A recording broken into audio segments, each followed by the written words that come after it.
आज हम आपके लिए लेकर आए हैं जिंदगी की सीख देने वाली हिंदी कहानी मिदास का स्पर्श, एक लालची राजा की कहानी। आइए शुरू करते हैं।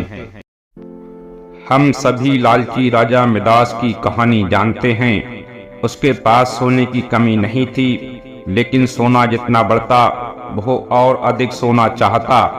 उसने सोने को खजाने में जमा कर लिया था और हर रोज उसे गिना करता था। एक दिन जब वो सोना गिन रहा था तो एक अजनबी कहीं से आया और बोला, तुम मुझसे ऐसा कोई भी वरदान मांग सकते हो जो तुम्हें दुनिया में सबसे ज्यादा खुशी दे। राजा खुश हुआ और उसने कहा, मैं चाहता हूं कि जिस चीज को छूऊं वो सोना बन जाए। अजनबी ने राजा से पूछा, क्या तुम सचमुच यही चाहते हो? राजा ने कहा, हाँ। तो अजनबी बोला, कल सूरज की पहली किरण के साथ ही तुम्हें किसी चीज को छूकर सोना बना देने की ताकत मिल जाएगी। राजा ने सोचा कि बहुत सपना देख रहा होगा, ये सच नहीं हो सकता। लेकिन अगले दिन जब राजा नींद से उठा तो उसने अपना पलंग छुआ, वो सोना बन गया।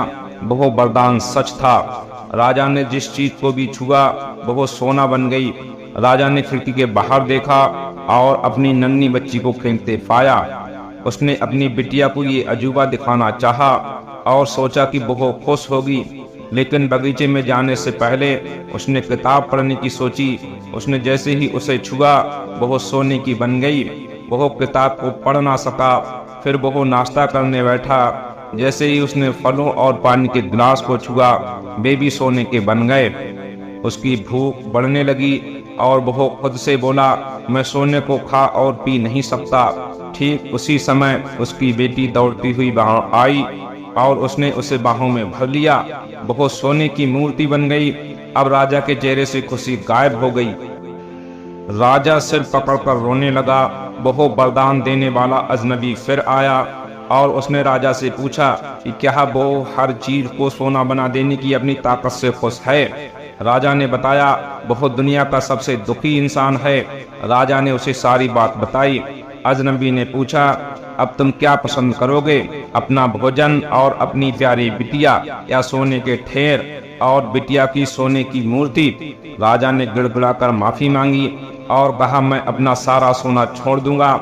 मेहरबानी करके मेरी बेटी मुझे लौटा दो, क्योंकि उसके बिना मेरी हर चीज मूल्यहीन हो गई है। अजनबी ने राजा से कहा, तुम पहले से बुद्धिमान हो गए हो। और उसने अपने वरदान को वापस ले लिया। राजा को अपनी बेटी फिर से मिल गई और उसे एक ऐसी सीख मिली जिसे बहुत जिंदगी भर नहीं भुला सका। इस कहानी से क्या शिक्षा मिलती है? घटिया या विकृत जीवन मूल्यों से दुख ही मिलता है और कई बार इच्छा का पूरा होना ना पूरा होने से बड़ा दुख बन जाता है। धन्यवाद।